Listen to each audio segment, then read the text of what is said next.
Class में ही आते हैं। ठीक, आपका अध्याय फर्स्ट है।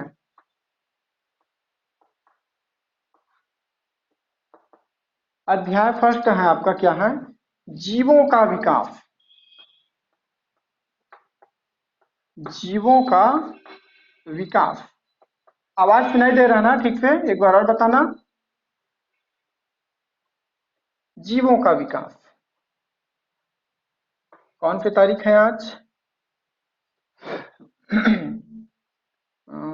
तारीख कितना हो जाएगा आज? 12 है।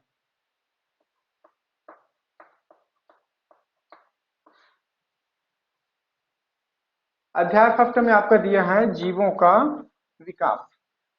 थ्योरिटिकल टॉपिक है, इसमें कुछ ज्यादा समझाने वाली बात नहीं है। जीवों का विकास के बारे में तो आप लोगों ने सुना भी होगा। इस पृथ्वी में बहुत सारे जीव जंतु हैं।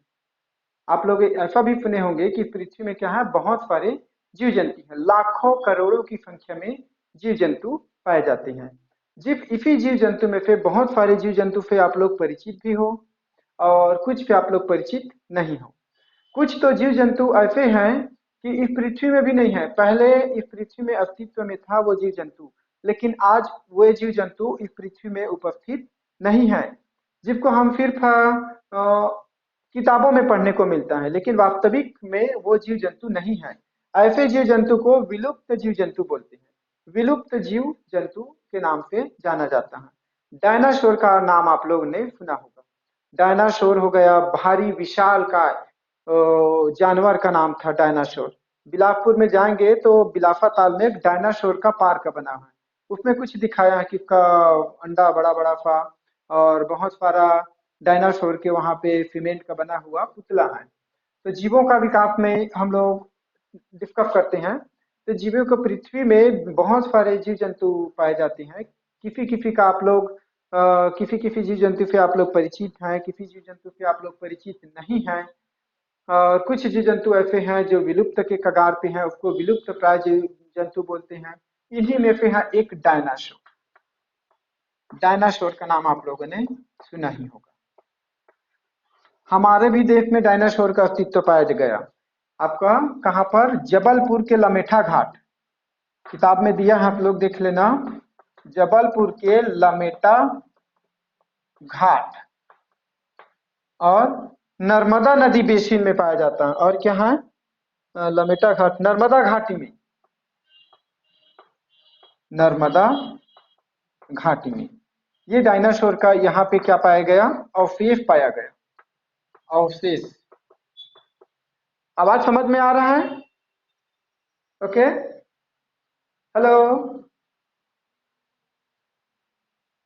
बताना कोई बच्चे।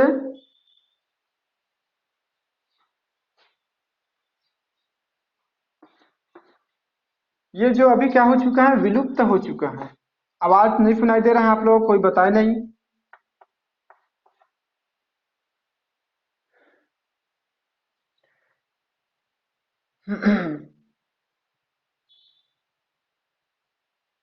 आप लोग को पता है? हाँ ठीक है, ठीक है। इतना लेट कैसे लगाई? तुरंत पूछा तो तुरंत बता दे दिया करना। जीवों का विकास में जीवों का विकास पाठ से ही आपको आपको तात्पर्य है कि वो डार्विन करके एक साइंटिस्ट हैं। बाद तक हम इसके लेक्चर में कल आएंगे। डार्विन ने ये बताया कि क्या जो मनुष्य अभी हम लोग हैं तो क्या ऐसे ही पुराने समय में भी थे, या पुराने समय में कोई अन्य जीव थे फिर बाद में आए। तो क्या जो पुराने जीव समय में जो जीव था लाखों करोड़ों वर्ष, क्या उनका अस्तित्व आज भी है या उनका अस्तित्व नहीं है, या कैसा है, या वही जीव समय के साथ अपने आप में परिवर्तन करके और ऐसा आ रहा है। इनके बारे में बाकी समय में हम लोग पढ़ेंगे। तो इन्हीं में एक विलुप्त प्राय जो जीव है डायनासोर, इसके बारे में देखते हैं। इनके जो अवशेष हमारे देश में भी पाया गया, जबलपुर के लमेटा घाट में और नर्मदा घाटी में। डायनासोर जो होते हैं वो बहुत प्रकार के होते हैं। कितनों भी प्रकार के डायनासोर। दो पैर पर चलने वाली, चित्र में आप लोग देख रहे होंगे किताब में, दो पैर पर चलने वाली ऐसा भी डायनासोर होता है। चार पैर पर चलने वाली, चार पैर पर चलने वाली देखे होंगे आप लोग, चार पैर में भी चलते हैं।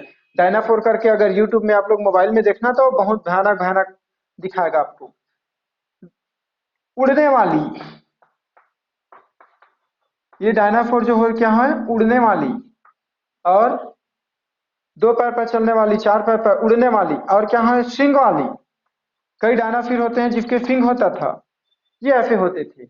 इनके अगर आकार की बात करें तो आकार इनका महज 50 सेंटीमीटर। 50 सेंटीमीटर कितना होता है देखे हो? आपका जो बड़ा वाला स्केल होता है वो 30 सेंटीमीटर का होता है। तो 30 सेंटीमीटर और 50 सेंटीमीटर कितना होगा आप गेस कर लीजिए। 50 सेंटीमीटर से लेकर 40 मीटर तक, 40 मीटर तक इनका जो आकार होता है डायनासोर का। डायनासोर का जो आकार है वो 50 सेंटीमीटर से लेके 40 मीटर। अब 40 मीटर को आप लोग गेस करो, एक मनुष्य जो होता है वो 2.5-3 मीटर का होता है, तो 40 मीटर कितना लंबा होगा? इतना विशाल का प्राणी हमारे इस पृथ्वी में लगभग 200 लाख वर्ष पूर्व, मतलब लाखों वर्ष पूर्व ऐसा था। अभी नहीं है वो, अभी विलुप्त हो चुके हैं वो। विलुप्त होने के क्या कारण है उसको हम लोग देखेंगे। हाँ, इसको अभी समझते जाओ आप लोग, जो किताब में है उसी को पढ़ा रहा हूँ आप लोगों को, क्योंकि पेपर में किताब से ही पूछा जाएगा। आप लोग भी किताब को अपने पास में रखना और देखते जाना कि इसे अब जो पढ़ा रहा है वो मिल रहा है। देखना कि डायनासोर जो होते हैं, डायनासोर ये विलुप्त प्राय प्राणी है। हमारे देश में उनका अवशेष यहाँ यहाँ पाया गया। ये उनके कुछ लक्षण है: दो पैरों पर चलने वाली, चार पैरों पर चलने वाली, उड़ने वाली, सिंग वाली। ऐसा डायनासोर इस पृथ्वी पे इन लोगों का अस्तित्व था। तो इनकी जो आकार की बात किया जाए तो 50 सेंटीमीटर से लेके 40 मीटर तक, ये सेंटीमीटर है ये मीटर है, याद रखना। ये बहुत छोटा बता रहा, इसको बहुत बड़ा बता रहा है, फिर लगेगा आप लोगों को। ठीक, और देख लेते हैं। डायनासोर के समय, उस समय पहले के कई पौधे पाए जाते थे। इस समय के जो पौधा पाया जाता था डायनासोर के समय, कौन कौन सा पौधा पाया जाता था? फर्न, माफ, फर्न हो गया, माफ हो गया, और क्या है, शैवाल, फाइकस, गिंग, गिंको, शैवाल, साइकस, गिंको। ये इस प्रकार का उस समय लाखों वर्ष पहले ऐसा पाया जाता था। ये जो पौधा है इसी के लिए बोलते हैं, इनके विलुप्ति के लिए जो वनस्पति है वो कम होते गया। हाँ, और इनका है आकार में ये और प्रकार में कुछ शाकाहारी प्रवृत्ति के थे, मतलब शाक भाजी खाने वाला, पेड़ पौधे की डाली पत्तियां, हरे घास, शाकाहारी की प्रवृत्ति के भी होते थे डायनासोर। मांसाहारी प्रवृत्ति के भी होते थे, मांसाहारी प्रवृत्ति के भी होते थे। इस प्रकार से ये डायनासोर के बारे में देखिए। डायनासोर के खत्म होते ही विशाल का हाथी जैसे स्तनधारी, लास्ट वाला पैराग्राफ में दिया है, डायनासोर के खत्म होते विशाल का हाथी जैसे स्तनधारी और अन्य जीवों की संख्या बढ़ने लगी। वर्तमान युग में डायनासोर के युग के जीवों की कुछ प्रजातियां पाई जाती है, परंतु डायनासोर नहीं पाए जाते। डायनासोर जैसे खत्म हुआ, तभी बोलते हैं ना कि इस जंगल का जो दादा होता है, सबसे बड़ा जंगल का जो सबसे बड़ा या पृथ्वी का सबसे बड़ा विशाल का जो प्राणी होते हैं, स्थल में ना, जल में तो होता है नीलीभेद और स्थल में होता है तो हाथी होता है। तो उसका एक छोटा रूप है, मान के चलो हाथी को। अभी वर्तमान में सबसे भारी भरकम जो होता है वो हाथी होता है, लेकिन उससे भी कई गुना ज्यादा क्या होता था, डायनासोर होता था। चित्र में आप लोग देख रहे हैं, देखो भयानक भयानक चित्र दिखाया इनका। और उस समय के आज भी कुछ प्राणी मौजूद हैं। मनुष्य और हाथी जो डायनासोर के युग में नहीं थे, हाथी भी उस युग में नहीं था और मनुष्य भी नहीं था। ठीक, नीचे में क्वेश्चन दिया, देखना जरा सोचिए, ऐसा कैसे हुआ होगा, कैसे कैसे नए नए जीवन बने होंगे, या जीवों में परिवर्तन कैसे आया होगा। आप लोगों को भी सोचने में एक मजबूर कर देता होगा इस पृथ्वी का जो कायाकल्प है। कभी कभी आप लोगों के मन में भी ऐसा समुद्र में आता होगा कि इतना बड़ा पृथ्वी है, कहीं जाते हैं तो कहीं नीचे में, ऐसा बोलते हो ना आप लोग, ये गोला सा ये पृथ्वी है, कहीं इधर से दौड़ के आते तो इधर गिर क्यों नहीं जाते, या इधर क्यों गिर नहीं जाते, ऐसा कहीं ख्याल में आता होगा। या अंतरिक्ष पे देखोगे तो पूरा नीला नीला दिखाई देता है, और इसमें ये जो समुद्र भी है, पेड़ पौधा, आदमी, मनुष्य, और रेल वगैरह जितना भी चल रहा है वो सब पूरे सारे जो क्या है सूर्य के चक्कर लगा रहे हैं, गोल गोल बीच में लटके हुए हैं। कल्पना करके देखो। तो इस पृथ्वी में इतना जो जीव है विकसित हुआ है, उनका कैसे उद्भव हुआ होगा, कैसे विकास हुआ होगा? क्या अभी जो वर्तमान में जितने जीव पाए जाते हैं उस समय भी था, या उस समय में नहीं था? तो उस समय में कैसे जीव जंतु थे? जैसे हम डायनासोर का ही बात करें तो डायनासोर का विलुप्त हो गए, तो क्या कारण है कि उनके विलुप्ति होने का? क्या उनको खाने का नहीं मिला, या पूरा युग क्या हो गया, परिवर्तन हो गया? अन्य विभिन्न प्रकार के कारण आपके सामने में आते होंगे।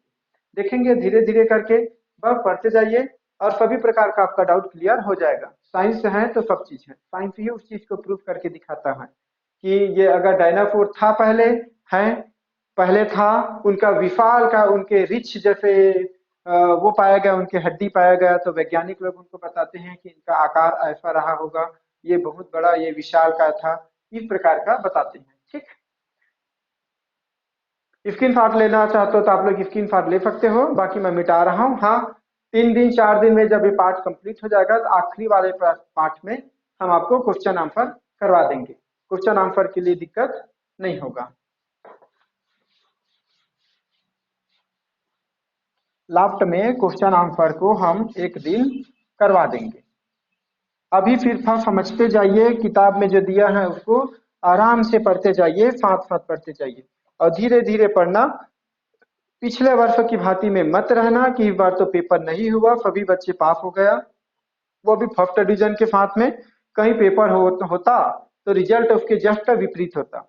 अगर इस बार भी कहीं ऐसा हो गया कि आधे बीच में स्कूल खुल गया और खुलने के बाद पेपर कहीं ऑफलाइन हो जाएगा, तो आपको क्या हो जाएगा, पूरा 2 साल से तो पास होते आए हैं आप लोग।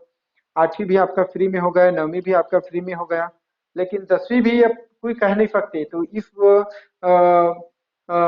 धारणा में नहीं रहना कि इस साल भी हम पेपर नहीं देंगे और पास हो जाएंगे, ऐसा बिल्कुल मत सोचना।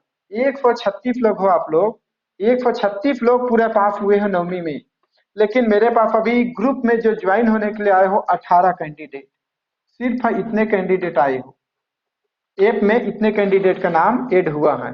इसमें भी पता नहीं, मुझे लगता है कि 10 कैंडिडेट ही अभी जुड़े होंगे क्लास में। कहाँ हमारे पास 136 कैंडिडेट और कहाँ 10 कैंडिडेट को मैं पढ़ा रहा हूँ, सोचो। और इस ऐप में आप लोग 5 स्टूडेंट आप लोग पढ़ सकते हो एक साथ, कोई दिक्कत नहीं होगा। 5 पर तो कम से कम भैया 50 स्टूडेंट तो पढ़ते, ये भी तो होना चाहिए था। तो इतने निष्क्रिय हो कि पता नहीं, समझ में नहीं आ रहा है। ठीक है, नेक्स्ट टॉपिक में देखते हैं, जीवों के विकास में आवास और उनका प्रभाव। जीवों के विकास में आवास और उनका प्रभाव। हाँ, विकास में आवास ये बहुत इंपॉर्टेंट है। हैबिटेट्स, आवास क्या होता है, मतलब प्राकृतिक वास क्या होता है? आप लोग 11वीं में थोड़ा सा पढ़े होंगे, सॉरी 9वीं में थोड़ा सा पढ़े होंगे प्राकृतिक वास। क्या होता है प्राकृतिक वास? इसी को तो बोल रहे हैं आवास। प्राकृतिक वास क्या होता है, आपकी किताब में परिभाषा दिया है, किसी भी जीवों के आवास में उनकी बुनियादी जरूरतों की पूर्ति होती है। किसी भी आवास में उनकी बुनियादी जरूरतों की पूर्ति होती है, उसको क्या बोलते हैं, प्राकृतिक आवास। अब बुनियादी जरूरत किसको बोलते हैं? आप लोगों ने एक मूवी देखी होगी, रोटी कपड़ा और मकान। मतलब एक मनुष्य को जीवन जीने के लिए क्या चाहिए, मनुष्य की बात कर रहा हूँ, मनुष्य को क्या चाहिए? सबसे पहले तो पेट भरने के लिए रोटी चाहिए, चावल रोटी जो भी हो, तो रोटी हो गया। तन ढकने के लिए क्या चाहिए उसको? कपड़ा चाहिए। तो रोटी हो गया, कपड़ा हो गया, और उसको छिल छुपाने के लिए क्या चाहिए उसको? मकान चाहिए। अगर रोटी कपड़ा मकान उसके पास है तो वो अपना जीवन यापन कर सकता है। ठीक इसी प्रकार सभी जीव जंतु, उनको क्या चाहिए? उनको आपके किताब में दिया है, उनको भोजन चाहिए। रोटी यही है भोजन। और क्या चाहिए? हम हमारे मनुष्य को क्या होता है? रोटी कपड़ा और मकान। रोटी कपड़ा और मकान, ऐसा करके हम लोग देखते हैं। अब वो मकान हो सकता है, ये 3 चीज तो जरूरी है खाने के लिए। रोटी, गरीब है गरीब जैसा खाते, अमीर है तो अमीर जैसा खाते, खाते तो रोटी ही है। कपड़ा, ये भी अमीरी गरीबी में बटा हुआ है, लेकिन पहनते तो कपड़ा ही है। मकान भी वही, चाहे वो घास फूस का मकान हो, चाहे मिट्टी का मकान हो, चाहे पक्का मकान हो, चाहे ऐशो आराम वाला भवन हो, लेकिन चाहिए तो ये चीज। तो ये आपका हो गया प्राकृतिक वाफ में सभी जीव जंतु को आगे बढ़ने के लिए, अपने आप को सर्वाइव करने के लिए एक तो चाहिए क्या, भोजन। दूसरा क्या चाहिए, प्रजनन। और तीसरा क्या चाहिए आपका, सुरक्षा। ये जीवों को ऐसा चाहिए। तो हमको कपड़ा और मकान से सुरक्षा मिलता है, मान के चलिए मकान हो गया, मतलब क्या है, पानी गिरा तो मकान में छिप गए, धूप किया तो मकान में छिप गए, ठंड किया तो मकान में छिप गए। तो ये मकान सुरक्षा के लेवल से आपका मकान हो गया। अपने पीढ़ी को पीढ़ी दर पीढ़ी आगे बढ़ाने के लिए आपको प्रजनन की आवश्यकता होती है। मतलब मनुष्य हो या कोई भी जीव जंतु हो, अपने पीढ़ी को आगे बढ़ाने के लिए उनको प्रजनन की भी आवश्यकता होती है। ठीक। और भोजन, जीवन जीने के लिए तो भोजन, इसके बिना तो जीवन की कल्पना भी नहीं की जा सकती। तो ये तीन चीज प्राकृतिक आवास में होना चाहिए। एक, भोजन की सुविधा होनी चाहिए जिसको खा के आप जी सके। अपने संतति को आगे बढ़ाने के लिए बेटा बेटी जो पैदा करते हैं ना, तो कैसा होगा, ठीक। तो उसके लिए आपको चाहिए ये रिप्रोडक्शन चाहिए, और एक सेफ्टी चाहिए, आपको सुरक्षा चाहिए। ठीक। और इसी प्रकार की सुरक्षा के हिसाब से प्रकृति ने सभी जीवों को कुछ न कुछ, मनुष्य के पास सुरक्षा करने का कुछ नहीं, इसलिए उसको, मनुष्य को क्या कर दिया, बुद्धिमान बना दिया। इस पृथ्वी में सबसे अधिक जो बुद्धिमान प्राणी होता है वो मनुष्य होता है। हर सभी को, गैया बैल को देखोगे तो उसको सींग दे दिया, अपनी सुरक्षा अपने सींग से करेगा। सभी को कुछ न कुछ अपनी सुरक्षा दिया है। अब बोलेंगे हिरण को क्या, तो हिरण ऐसा ऐसा प्राणी होता है कि उसके इतना कोई भाग ही नहीं सकता, सबसे ज्यादा भागने के लिए, अपनी सुरक्षा के लिए। इसलिए सभी, प्रकृति ने सभी जीव जंतुओं को अपनी सुरक्षा के लिए कुछ न कुछ स्पेशल दिया गया है, जिससे वो अपने आप को सुरक्षा कर सके। ठीक। तो प्राकृतिक वास में जीवों का विकास में आवास और उनका प्रभाव। तो अगर मान के चलिए एक जीव जिसको वो भोजन, जहां से वो भोजन कर रहे हैं, जैसे अगर मान के चलते हैं हिरण की बात मान के चलते हैं हम। हिरण क्या है, शाकाहारी प्रवृत्ति का होता है। क्या प्रवृत्ति होता है, शाकाहारी प्रवृत्ति का होता है। तो शाकाहारी वाला खाएगा तो पेड़ पौधा घास फूस ही खाएगा। लेकिन हिरण धीरे धीरे धीरे धीरे क्या होते गया, उनके जो प्राकृतिक वास कहीं खत्म होते गया तो विलुप्त होकर कगार में आ जाएगा। ठीक। तो प्रकृति में उसको सर्वाइव करने के लिए उसके लिए वनस्पति भी होना चाहिए। देखते हैं उसी चीज को। हम्म, जीवों के आवास में उनकी बुनियादी जरूरतों की पूर्ति होती है, जैसे कि रोटी कपड़ा और मकान, या भोजन प्रजनन और सुरक्षा। आवास में पर्याप्त संसाधन की उपस्थिति होने से उनकी सुरक्षा बढ़ेगी। अब आपके घर में पर्याप्त संसाधन है तो आपकी जनसंख्या बढ़ेगा। अगर खाने के लिए ही नहीं रहेगा तो आप क्या आगे बढ़ पाएंगे, क्या, बिल्कुल नहीं बढ़ पाएंगे। आवास में पर्याप्त संसाधन की उपस्थिति होने की संख्या में वृद्धि होती है। हम यह भी देखते हैं कि कुछ प्रजातियों की संख्या बहुत अधिक बढ़ रही है और कुछ प्रजातियों की संख्या बहुत घट रही है। तो जिन प्रजातियों की संख्या बढ़ रही है उनके पीछे क्या है कि वो संसाधन अपने आप को, अपने खाने के लिए, अपनी संतति उत्पन्न करने के लिए, अपनी संतति को आगे बढ़ाने के लिए उनके पास संसाधन की आवश्यकता अधिक है। और जिसकी जनसंख्या घट रही है उसकी क्या है, कम है। जैसे अभी वर्तमान में बाघ, इंडियन बाघ, ये गिनती के बचे हुए हैं। सोन चिड़ैया या गौरैया, सोन चिड़ैया ये पक्षी का नाम है। बाज, ये लोग जो अभी क्या हो गए हैं, विलुप्त के कगार पे आ गए हैं। बाघ गिनती के बचे हैं बच्चों। ये ऐसे तो हाल हो गए। तो इनके प्राकृतिक आवास में प्रभाव हो रहा है, इनके खाने पीने के लिए मिल नहीं रहा है, इनको प्रजनन की उचित सुविधा नहीं मिल पा रही। इनके जो आवास है, प्राकृतिक आवास है, इनकी जगह है, उसको मनुष्य क्या कर रहा है, धीरे धीरे दिन प्रतिदिन उनकी जगह को कैप्चर करते जा रहा है, खेती कर रहा है जंगल को काट काट के। ठीक। बाघों की संख्या कम हो चुकी है, इन बाघों की प्रजाति विलुप्त होने के कगार पर है। ऐसे ही बाज, फोन चिड़ैया और कन्या जीवों के साथ भी है। ठीक इसके विपरीत मनुष्य की संख्या इतनी ज्यादा बढ़ रही है कि संसाधनों की कमी होने लगी है। मनुष्य की जनसंख्या इतना ज्यादा बढ़ गया है कि उसको अपने अपने आप को आगे बढ़ाने के लिए संसाधन का खूब दोहन कर रहा है, खूब उपयोग कर रहा है। और उपयोग होने के बाद क्या हो रहा है, तो कमी पड़ रहा है उनको, भोजन की क्या हो रहा है, कमी हो रहा है। क्या, फिर देखते हो कुछ क्वेश्चन देखो, क्या मनुष्य की बढ़ती आबादी का बाघों की संख्या पर कोई असर पड़ रहा है। सोच के बताना, मनुष्य की जनसंख्या इतना अधिक बढ़ रहा है तो बाघों की जनसंख्या के कम होने के कारण कोई प्रभाव है या नहीं। क्या कारण होगा? बिल्कुल सही है, प्रभाव हो रहा है, क्योंकि मनुष्य जो है वो जीव जंतुओं के प्राकृतिक वास को अधिकृत कर रहा है, अधिग्रहण कर रहा है उनके जगह को। देखना दिन प्रतिदिन में जंगलों की कटाई चल रहा है, जंगलों की कटाई होने के साथ वहां पे खेती कर रहा है, साग भाजी लगा रहा है, फिर धीरे से मकान बना है, तो जीव जंतु कहाँ रहेंगे? जंगल में। तो जंगल को तो हम लोग खेती बाड़ी के कामों में उपयोग आ रहे हैं, तो क्या हो जाए, हमारी जनसंख्या बढ़ रही है, मनुष्यों की जनसंख्या देखोगे तो भारत में 1 अरब 35 करोड़ जनसंख्या हो गया है। किसके कारण? पहले इतना था क्या? नहीं था। तो मनुष्यों की जनसंख्या दिन प्रतिदिन बहुत ज्यादा तेजी से वृद्धि कर रहा है, जानवरों का कम। नेक्स्ट देखो, यदि किसी जीव की संख्या में अत्यधिक वृद्धि हुई तो क्या होगा? प्राकृतिक जो संतुलन है वो बिगड़ जाएगा। कोई भी जीव जंतु है वो इतना अधिक वृद्धि नहीं करना चाहिए। कितना वृद्धि करना चाहिए? जितना प्रकृति उसको मेंटेन कर सके। नीचे देखो, क्या किसी प्रजाति के जीव की संख्या में वृद्धि जितनी तेजी से होती है उसके लिए खाद्य संसाधन भी उतनी तेजी से बढ़ते होंगे? यह जानने के लिए हम निम्न ग्राफ का उपयोग करते हैं। यह ग्राफ सन 1780 के दशक में किसी प्रजाति के जीव की संख्या में वृद्धि और उनके खाद्य संसाधनों की तुलनात्मक अध्ययन का परिणाम है। देखो दो ग्राफ देखो, एक में होता है खाद्य आपूर्ति और दूसरे में अनियंत्रित जनसंख्या वृद्धि। इसको मिटा देते हैं, मिटाने के बाद देखते हैं दोनों ग्राफ को।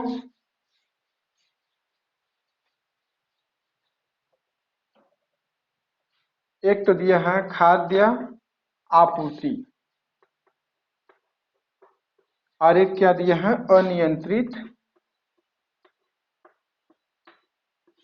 अनियंत्रित जनसंख्या वृद्धि। दोनों ग्राफ को समझा देता हूं। ठीक, खाद्य आपूर्ति, तो इसमें ग्राफ किसके किसके बीच में है? समय, टाइम, और क्या है? खाद्य संसाधन।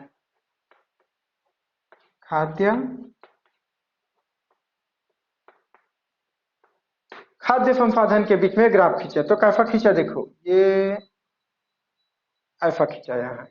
इसका मतलब क्या है? खाद्य आपूर्ति धीरे धीरे समय आपका बढ़ रहा है, इधर समय आपका क्या हो रहा है? बढ़ रहा है। तो खाद्य संसाधन भी क्या हो रहा है? धीरे धीरे बढ़ रहा है। मतलब है क्या? खाद्य आपूर्ति अगर ऐसा वाला रहेगा तो लंबे समय तक आप सर्वाइव कर सकते हैं, लंबे समय तक जी सकते हैं इनके केस में। अब दूसरा देखते हैं, टाइम के बीच में खाद्य संसाधन का ही बीच में देखते हैं। अगर जनसंख्या अधिक बढ़ा, जनसंख्या खूब बढ़ा, तो क्या हो जाएगा? ये ऐसा होगा। देखो एक स्थिति में यहां तक तो ठीक है, यहां तक तो कोई दिक्कत नहीं है, और यहां तक देखो, ये टाइम, यहाँ के टाइम में अगर आते आते देखो खाद्य संसाधन में वृद्धि होना कम हो गया, इधर से कांस्टेंट हो गया, वृद्धि हो ही नहीं रहा, जबकि ऐसा होना चाहिए था। इनका ग्राफ क्या होना चाहिए था? सीधा जाना चाहिए था। सीधा जाने से क्या है कि समय के साथ साथ खाद्य संसाधन की वृद्धि हो रही, इसका मतलब लंबे समय तक जीवित हो सकते हैं। लेकिन अभी वर्तमान में क्या हो रहा है? जनसंख्या को दिन प्रतिदिन समय के साथ बढ़ रहा है, और खाद्य संसाधन धीरे धीरे बढ़ा, बढ़ने के साथ एक स्ट्रेट लाइन आ गया। देखो आपके चित्र में दिखाया है आपके, अब यहाँ पे आ गया, तो खाद्य सामग्री क्या हो गया? कमी हो गया। कमी हो गया तो क्या होगा? जनसंख्या क्या होगा? मरना चालू हो जाएंगे, विलुप्त होने के कगार पे हो जाएंगे। जब तक यहाँ पे लूट मार की स्थिति आ जाएगी, एक लोग दूसरे लोग के प्रति क्या करने लग जाएंगे? लूट मार, चोरी डकैती इत्यादि सब चीज क्या हो जाएंगे? कुरीति बढ़ जाएंगे।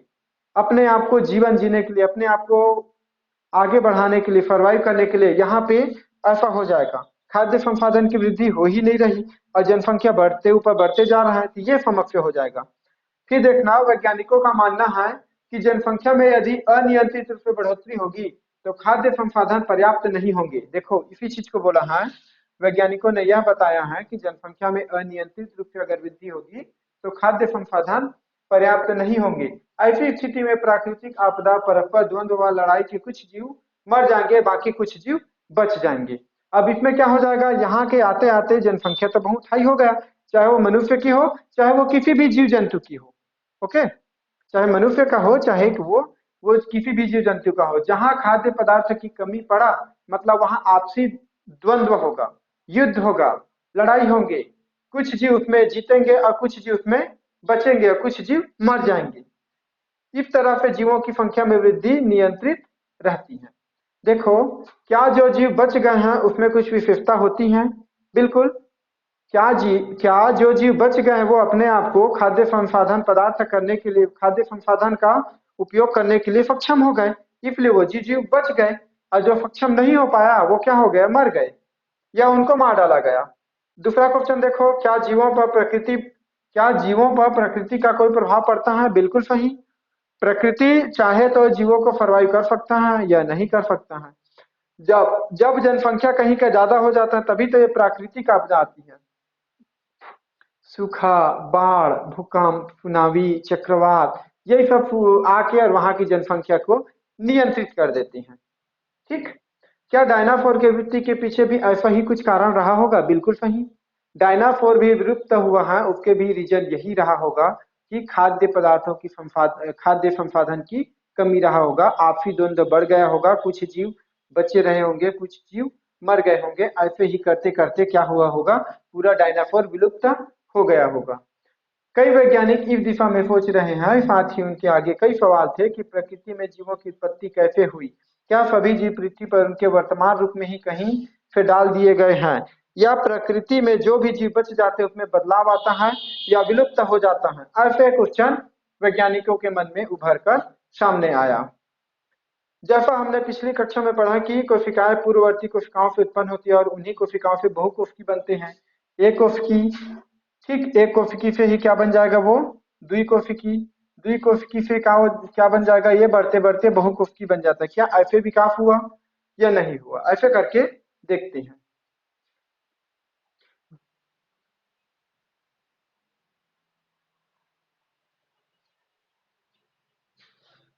बीगल का सफर और डार्विनवाद का अनुवाद। बीगल का सफर और डार्विनवाद का अनुवाद।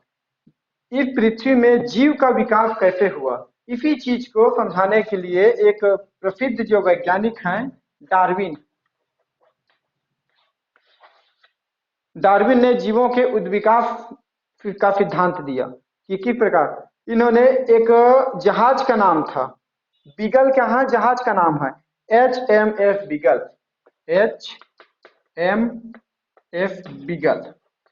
इस जहाज में चढ़ के वो यूरोप से, इंग्लैंड से, दक्षिण अफ्रीका के देश, दक्षिण अमेरिका के देश, ऑस्ट्रेलिया के देश इत्यादि को 5 सालों तक पानी जहाज में, उस समय 200 वर्ष पहले इस जहाज में, ये बीगल क्या है, जहाज का नाम है, ठीक, HMS बीगल। इस जहाज में डार्विन और बैठ के, ये जो जहाज था इसके बारे में हम लोग कल डिस्कस देखेंगे, कल और बहुत सारे लोगों को जोड़ना क्लास में, ताकि सब लोगों को अच्छे से पढ़ाए। तो डार्विनवाद वाला टॉपिक और बीगल वाला कल ही कंप्लीट करेंगे, ठीक। तो ये HMS बीगल नामक जहाज में डार्विन ने बैठा, और डार्विन में बैठने के बाद विभिन्न जगह में उन्होंने खोज किया, सभी जगह गया, जीवों के विलुप्ति के क्या कारण है, कैसे हुआ होगा विकास, इसके बारे में हम कल डार्विन का सफर को हम कल पढ़ेंगे बीगल के साथ में। ओके, आज के लिए इतना ही, आधा घंटा ही लेक्चर लेते हैं आज, कल से आपका पूरा कंप्लीट करेंगे। कल पूरा फुल 40 मिनट का लेक्चर रहेगा। आवाज सुनाई दिया? हेलो।